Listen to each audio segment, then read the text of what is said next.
Good evening guys. आज मैं आपको बताने वाला हूँ HBSC के अंदर, हरियाणा बोर्ड के अंदर आपको पता है कि क्वेश्चंस जो हैं, आपका जो एग्ज़ाम का पैटर्न जो आया है उसके अकॉर्डिंग 40 क्वेश्चंस 80 मार्क्स के पेपर में ऑब्जेक्टिव आने हैं, और जो हमारे फिजिक्स और केमिस्ट्री और बायोलॉजी के 70 मार्क्स के पेपर होंगे उनमें 35 जो क्वेश्चंस हैं वो ऑब्जेक्टिव आने हैं। तो आज केमिस्ट्री के अंदर मैं आपको बताने वाला हूँ, मैंने लास्ट के 10 ईयर्स के पेपर के अकॉर्डिंग एक छोटी सी रिसर्च की और देखा कि वहाँ पर कौन से questions MCQ multiple choice question किन टॉपिक से ज़्यादा पूछे जा रहे हैं, बल्कि 90% क्वेश्चंस इन्हीं टॉपिक से पूछे जा रहे हैं जो मैं आपको बताने वाला हूँ। तो देखते हैं। जैसे कि हमारे पास, आपको पता होना चाहिए बच्चों, जो यूनिट्स हैं, अब हमारे पास केमिस्ट्री के अंदर खाली 13 यूनिट्स रह गई हैं। हमारी 3 यूनिट्स, एक तो मेटलर्जी, एक हमारी पॉलीमर और एक केमिस्ट्री इन एवरीडे लाइफ, ये तीनों यूनिट्स सिलेबस से हट गई हैं कोविड की वजह से। तो 13 यूनिट्स के अंदर जो ऑब्जेक्टिव क्वेश्चंस हैं वो मोस्ट प्रोबेबली कहाँ से आते हैं, ये वीडियो उसी के बारे में है। तो इससे ज़्यादातर आपको बहुत ज़्यादा हेल्प मिलने वाली है कि कौन से टॉपिक्स पर आपको ज़्यादा फोकस करना है एग्ज़ाम के अंदर। तो जैसे कि बच्चों हम देखें सॉलिड स्टेट के अंदर, अगर आप देखें तो सॉलिड स्टेट हमारी जो यूनिट 1 है सॉलिड स्टेट के अंदर जो ज़्यादातर क्वेश्चन पूछा जाएगा वो पूछा जाएगा क्रिस्टल सिस्टम से। मैं आपको बता दूं, क्रिस्टल सिस्टम से क्वेश्चन हर बार आता है और इस बार भी आएगा, 100% आएगा। क्रिस्टल सिस्टम कौन सा है? क्रिस्टल सिस्टम का मतलब वही जो क्यूबिक, टेट्रागोनल, ऑर्थोरोम्बिक, इसके बारे में वो पैरामीटर्स पूछता है। जैसे कि क्यूबिक के अंदर जो पैरामीटर होता है हमारा alpha is equal to beta is equal to gamma is equal to 90 degree, और a is equal to b, a is equal to b is equal to c, इस तरह से जो पैरामीटर होता है हमारा, जैसे क्यूबिक के अंदर a is equal to b is equal to c, alpha beta gamma is equal to 90 degree, ये हमारा क्यूबिक का जो पैरामीटर होता है। इस तरह से cubic, tetragonal, orthorhombic, monoclinic, triclinic, rhombohedral, hexagonal, एक पूरी की पूरी टेबल है। उस टेबल की मैं एक ट्रिक भी बता दूंगा, बताई हुई है मैंने पहले भी, फिर बता दूंगा आपको। तो उस टेबल को लर्न कर लें, उससे क्वेश्चन हर बार आता है और उम्मीद पूरी है कि इस बार भी आएगा। उसके बाद दूसरा हमारा जो क्वेश्चन पूछा जा रहा है 1 मार्क के अंदर objective, number of atoms per unit cell. Number of atoms per unit cell पूछता है वो। नॉर्मली सिंपल क्यूबिक में कितने होंगे, BCC में कितने होंगे, FCC में कितने होंगे, आपको पता है। सिंपल क्यूबिक में 1 होते हैं, BCC में 2, FCC में 4। और फिर पूछता है वो है डिफेक्ट से, बहुत क्वेश्चन पूछे हुए हैं। डिफेक्ट से कौन से? डिफेक्ट से भी ज़्यादातर क्वेश्चन पूछे हुए हैं स्कॉटकी और फ्रैंकल से। नॉर्मली पूछा हुआ है कि फ्रैंकल डिफेक्ट ऐसा कौन सा कंपाउंड है जो फ्रैंकल डिफेक्ट दोनों स्कॉटकी और फ्रैंकल दोनों दिखाता है, जैसे कि AgBr। इस तरीके से स्कॉटकी और फ्रैंकल डिफेक्ट से क्वेश्चन पूछे हुए हैं।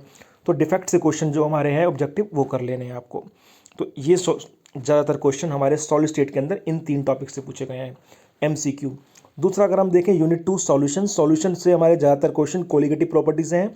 1 मार्क का क्वेश्चन कम आ रहा है यहाँ से, लेकिन आ रहा है तो वो कोलिगेटिव प्रॉपर्टी से आ रहा है, या फिर वो आ रहा है एजिट्रोपिक मिक्सचर से। पूछता है कि एजिट्रोपिक मिक्सचर क्या होते हैं, कॉन्स्टेंट बॉइलिंग मिक्सचर क्या कहलाते हैं, एजिट्रोप कहलाते हैं। तो ये चीज़ें वो पूछ रहा है। या फिर मोलरिटी वाटर की कितनी होती है, 50.55.5, इस तरह के क्वेश्चन ज़्यादातर पूछता है। लेकिन ज़्यादातर क्वेश्चन अगर आएगा तो कोलिगेटिव प्रॉपर्टी से आएगा। तीसरा देखते हैं हम इलेक्ट्रोकेमिस्ट्री के अंदर हमारा कहाँ से आता है। इलेक्ट्रोकेमिस्ट्री के अंदर बच्चों सबसे ज़्यादा हमारा जो, एक तो रस्ट का फॉर्मूला पूछा जाता है, आपको पता होना चाहिए।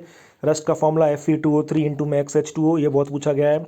और आपसे ज़्यादातर जो क्वेश्चन पूछा जा रहा है, फिर यूनिट्स पूछी जा रही हैं आपसे। कंडक्टिविटी की यूनिट, इक्विवेलेंट कंडक्टिविटी की, कैप इक्विवेलेंट का मतलब यहाँ पर है इक्विवेलेंट कंडक्टिविटी, यहाँ पर कैप एम का मतलब मोलर कंडक्टिविटी की यूनिट।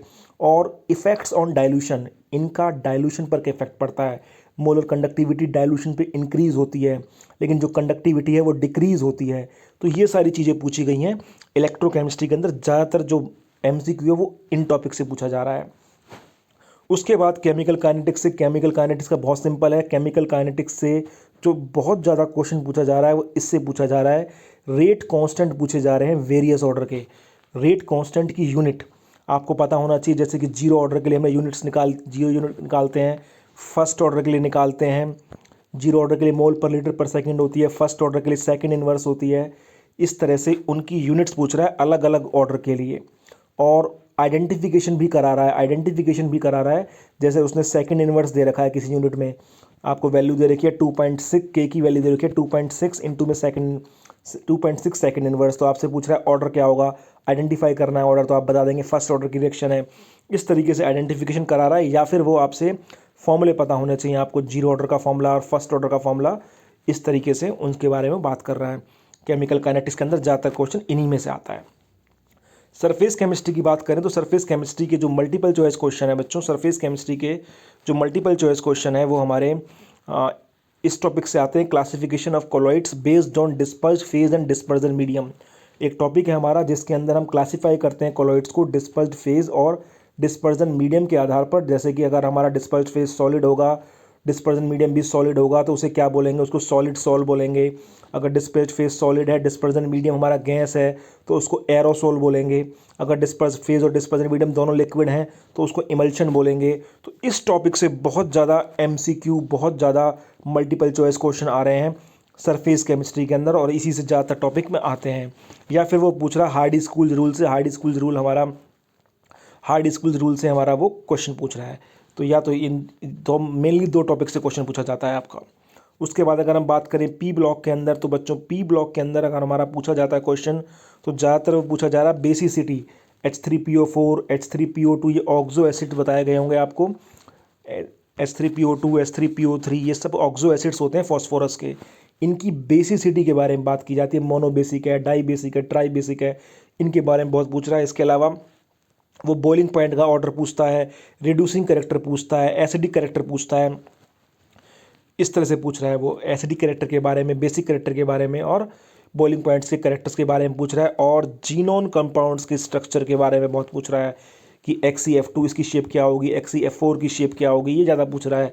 ये मैंने अभी इससे पहले एक वीडियो बनाया, आप उसको देख भी सकते हैं यहाँ पर चैनल पर। उसके बाद अगर आप देखें यूनिट 7 के अंदर D&F ब्लॉक के अंदर क्या पूछ रहा है, D&F ब्लॉक के अंदर वो पूछ रहा है एक तो इलेक्ट्रॉनिक कॉन्फ़िगरेशंस के बारे में, स्कैंडियम 3 पॉजिटिव का इलेक्ट्रॉनिक कॉन्फ़िगरेशन बताओ, Fe2 पॉजिटिव का इलेक्ट्रॉनिक कॉन्फ़िगरेशन बताओ। तो इलेक्ट्रॉनिक कॉन्फ़िगरेशन के बारे में बहुत पूछ रहा है। और ऑक्सीडेशन स्टेट्स, Mn की कौन सी ऑक्सीजन स्टेट मोस्ट स्टेबल होती है, या फिर कौन सा ऐसा एलिमेंट है जो maximum number of oxygen state दिखाता है, Mn दिखाता है, और हाईएस्ट ऑक्सीजन स्टेट कौन दिखाता है, ऑस्मियम दिखाता है +8। तो इस तरह के क्वेश्चन पूछ रहा है ज़्यादातर इसके अंदर। एक तो इलेक्ट्रॉनिक कॉन्फ़िगरेशन और दूसरा ऑक्सीडेशन स्टेट्स के ऊपर ज़्यादातर क्वेश्चन बनते हैं हमारे। अब उस अगला देखें, अगर हम यूनिट 8 के ऊपर आते हैं, कोऑर्डिनेशन कंपाउंड्स, क्लियर है कोऑर्डिनेशन कंपाउंड्स। एक क्वेश्चन IUPAC नेमिंग जो आपको सिखाई गई होगी, IUPAC नेमिंग, कोऑर्डिनेशन कंपाउंड्स की अलग से नेमिंग होती है IUPAC की, और जो हमारे ऑर्गेनिक कंपाउंड्स होते हैं उनकी नेमिंग अलग से होती है। तो IUPAC नेमिंग का क्वेश्चन 100% आएगा ही आएगा, एक कोऑर्डिनेशन कंपाउंड्स का 100% आएगा। और दूसरा क्वेश्चन वो ज़्यादातर VBT से पूछ रहा है, वैलेंस बॉन्ड थ्योरी से हम शेप निकालते हैं, जैसे कि NiCO4 की हाइब्रिडेशन बताओ और शेप बताओ, उसका पैरामैग्नेटिक या मैग्नेटिक बिहेवियर बताओ। तो इस कंपाउंड को देके आपसे पूछ सकता है कि ये पैरामैग्नेटिक है या डायमैग्नेटिक है, इसकी हाइब्रिडेशन क्या है, इसकी शेप क्या है। तो इस तरह से क्वेश्चन पूछा जाएगा, बिल्कुल पूछा जाएगा। और इस तरह से कोऑर्डिनेशन नंबर भी पूछ सकता है वो आपसे। तो ज़्यादातर कोऑर्डिनेशन कंपाउंड का तो फिक्स है, क्वेश्चन यहीं से बनता है, इन तीनों से ही। उसके बाद बारी आ जाती है बच्चों इन 4 यूनिट्स की, haloalkanes, haloarenes, alcohol, phenol ether, aldehyde ketone, carboxylic acid और अमाइंस। ये 4 यूनिट हमारी जो ऑर्गेनिक की यूनिट है, इसके अंदर आपको ज़्यादातर जो क्वेश्चन पूछा जाता है वो या तो IUPAC नेम तो पूछना ही जाना है, वो किसी भी यूनिट से पूछ सकता है। IUPAC नेम, ऑर्गेनिक का IUPAC नेम पूछेगा। 2 क्वेश्चन भी आ सकते हैं IUPAC नेमिंग के, क्योंकि अब की बार ऑब्जेक्टिव क्वेश्चन ज़्यादा आ रहे हैं, इसलिए IUPAC नेमिंग ज़्यादा मिलेगी आपको। इसके अलावा वो फॉर्मूला पूछ सकता है, किसी कंपाउंड का कॉमन नेम पूछ सकता है, या फिर कॉमन नेम देके उसका स्ट्रक्चर पूछ सकता है कि इसका स्ट्रक्चर ये होगा, इसका स्ट्रक्चर ये होगा, क्यूमीन का फॉर्मूला ये होता है, फिनॉल का फॉर्मूला ये होता है, इस तरह से वो पूछ सकता है। इसके अलावा वो एसिडिक करेक्टर के बारे में पूछ लेता है, कार्बोक्सिलिक एसिड्स के और फिनॉल्स के और अल्कोहल के भी, इनमें ज़्यादा एसिडिक कौन है, या फिर आपको 4 कंपाउंड देके पूछ सकता है ज़्यादा मैक्सिमम एसिडिक करेक्टर किसका होगा। और बेसिक करेक्टर पूछता है अमाइंस का। ये क्वेश्चन 100% हर साल आता है, और इस बार भी आएगा। अमाइंस का बेसिक करेक्टर 1 मार्क के अंदर ज़रूर पूछेगा, और ज़्यादा भी हो सकते हैं, 2 मार्क्स में, 3 मार्क्स में भी हो सकता है क्वेश्चन। तो ज़्यादातर जो क्वेश्चन ऑर्गेनिक से बनते हैं 1 मार्क के बच्चों, वो यहीं से बनते हैं, इन टॉपिक से बनते हैं। उसके बाद अगर आप देखें तो बात करते हैं बायोमोलिक्यूल्स की। बायोमोलिक्यूल्स लास्ट यूनिट हमारी बहुत इंपॉर्टेंट, ज़्यादा नंबर की यूनिट है और ईजी यूनिट है। तो बायोमोलिक्यूल्स के अंदर जो सबसे ज़्यादा क्वेश्चन पूछा जाता है वो डेफिशिएंसी डिसीज़ ऑफ विटामिन पूछा जाता है, कि किस विटामिन की कमी से कौन सा रोग हो जाता है, वो पूछा जाता है। और इसके अलावा आपसे पूछा जाता है कि रिड्यूसिंग या फिर नॉन रिड्यूसिंग शुगर कौन से होते हैं। आपको कंपाउंड दे सकता है, उसका नाम दे सकता है, पूछ सकता है आपसे कि ये रिड्यूसिंग है या नॉन रिड्यूसिंग है। इसके अलावा आपसे क्या पूछ सकता है, लिंकेज, लिंकेज पूछ सकता है कि हमारे प्रोटीन्स के अंदर अमीनो एसिड के अंदर कौन सी लिंकेज होती है, पेप्टाइड लिंकेज होती है, आपको पता है COONH पेप्टाइड लिंकेज होती है। आपसे पूछ सकता है कि जो DNA है, RNA है, DNA में कौन सी लिंकेज होती है, आपको पता होना चाहिए, फॉस्फोडाइएस्टर लिंकेज होती है। और लास्ट में ये भी बहुत इंपॉर्टेंट है, ये बहुत पूछा जाता है और शायद इस बार भी पूछा जाए, DNA और RNA के अंदर आपको पता है कि DNA के अंदर थाइमीन बेस होता है और RNA के अंदर यूरेसिल बेस होता है। मैं इसको ऐसे याद करवाता हूँ, तू का मतलब DNA में थाइमीन होता है और RNA में यूरेसिल होता है। तो पूछ लेता है कि DNA में कौन सा होता है, 4 ऑप्शन दे देगा, आपको बता देगा थाइमीन। या आपसे पूछ लेगा DNA में कौन सा नहीं होता है, तो DNA में होगा कौन सा नहीं, यूरेसिल नहीं होगा। RNA में कौन सा होता है, RNA में यूरेसिल होता है लेकिन थाइमीन नहीं होता। तो इस तरीके से क्वेश्चन बहुत ज़्यादा पूछा जाता है आपसे रिगार्डिंग बायोमोलिक्यूल्स। तो बच्चों, 13 यूनिट्स हमारी हैं। इन 13 यूनिट्स के अंदर मैंने आपको बताया, इन 13 यूनिट्स के अंदर मैंने आपको बताया है कि इन 13 यूनिट्स के अंदर मैंने आपको बताया कि जो मोस्ट एक्सपेक्टेड ऑब्जेक्टिव क्वेश्चंस हैं, जो कि हमारे अब की बार 35 मार्क्स के आने हैं केमिस्ट्री के अंदर, तो वो कहाँ से पूछे जा सकते हैं। तो जो MCQ हैं वो ज़्यादातर इन्हीं क्वेश्चंस, इन्हीं टॉपिक से पिछले 10 सालों के अंदर पूछे गए हैं और बार बार ये पैटर्न रिपीट भी हो रहा है।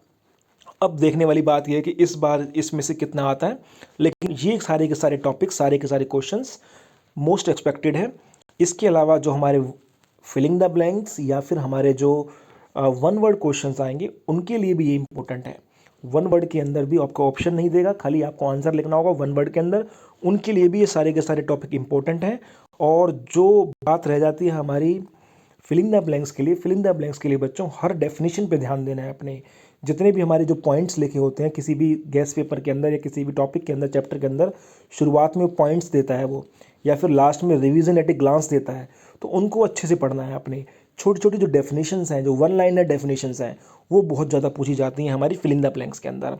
तो आई होप आपको ये वीडियो पसंद आया होगा और इससे बच्चों आपको बहुत ज़्यादा हेल्प मिलने वाली है। और अगर आपको लगता है कि टॉपिक्स रियली में इम्पोर्टेंट हैं और ये आपके काम आएंगे, तो बच्चों को, अपने फ्रेंड्स को इसको शेयर भी करना ताकि उनको भी इसका फ़ायदा मिले। Thank you very much.